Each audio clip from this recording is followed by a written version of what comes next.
যত ইস্তেগফার হতে পারে এর মধ্যে সবচেয়ে শ্রেষ্ঠতম ইস্তেগফার নাম কি? কথা কন। বুখারীর বর্ণনা, শাদ্দাদ ইবনে আউস রাদিয়াল্লাহু তাআলা আনহু বর্ণনা করেন, এই সাইয়্যিদুল ইস্তেগফার দিনের বেলা যে পড়বে ওই দিনে মারা গেলে সে জান্নাতি। এই সাইয়্যিদুল ইস্তেগফার রাতের বেলা যে পড়বে ওই রাতে যদি ইন্তেকাল হয় ওই লোকটা জান্নাতি। মুখস্থ আছে না? কার কার মুখস্থ হাত তুলেন। মাশাআল্লাহ, তাবারাকাল্লাহ, মাশাআল্লাহ, মাশাআল্লাহ।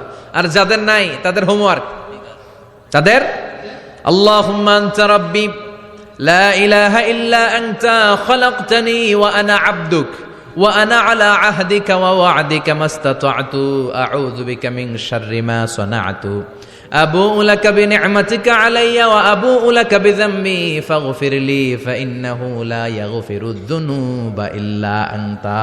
সুবহানাল্লাহ পড়েন। আজকে রাতে পড়ছেন, মারা গেলে জান্নাতি। চিল্লায় পড়েন আল্লাহু আকবার। এজন্য বিশ্বনবী বলেন, আমার আগের গুনাহ মাফ, পরের গুনাহ মাফ, তারপরেও প্রতিদিন আমি 70 বার তওবা ইস্তেগফার পড়ি। আজকে থেকে পড়তে রাজি আছেন তো? বেশি বেশি ইস্তেগফার পড়া যাবে না?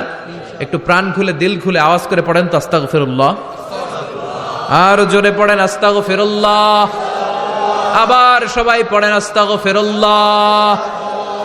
সব সময় তওবা ইস্তেগফার যারা পড়ে তাদেরকে পছন্দ করে কে?